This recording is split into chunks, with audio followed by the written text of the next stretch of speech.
Hi, I'm Dr. Michael Fagelubi with this OmniED Brief. In this video, we'll be talking about 4 reasons two-way communication during remote learning is essential between caregivers and educators. We're going to focus on number 2, to build a relationship with the child's educator. We all know how important it is to have a relationship with those in our professional lives, our personal lives. But what about the relationship with the child's educator? Somebody that's going to be working with the child regularly? We want to make sure there's a strong level of trust. So here's 7 suggestions that might help you build trust with the teacher that you're working with. First, communicate that we're all in this together as a touchstone or a foundation for the shared investment, openness, and transparency that both caregivers and teachers have in the education of the child.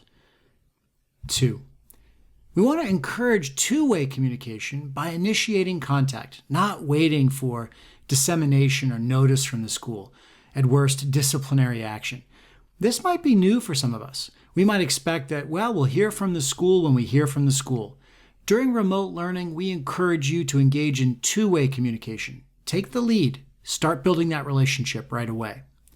3, initiate routine communication so that both positive and negative incidents are balanced to build trust over time. We want to make sure that every time the phone rings, we don't think, oh no, it's something negative. We want to make sure there's positive and negative incidents because that builds trust between the educator and the caregiver.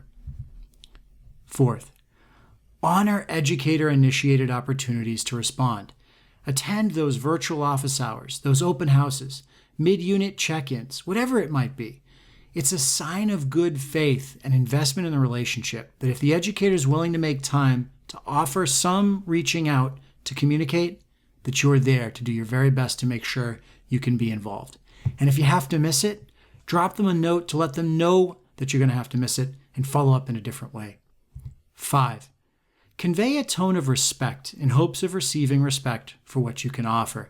I know this can be particularly difficult. We're used to dealing in our professional lives with a certain tone and in our personal lives with another. Working with the child's educator is a whole different way of communicating. We should begin with the idea of respect, and hopefully we'll get that back.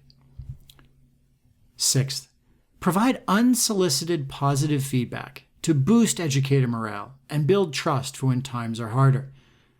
You know as well as I do that it goes so much better when we have a positive relationship, when somebody tells us what things are going well.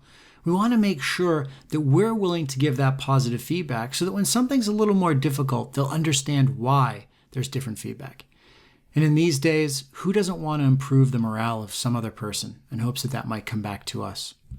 Finally, 7, inquire what the teacher or school might need that you can help with. Could be volunteering, classroom items that they need, community service projects. We as caregivers have so many gifts we can give, and sometimes we're not clear that we're willing to offer them. Sometimes teachers and educators are just willing for folks to reach out. Be the first. You'll be surprised at how good it can be.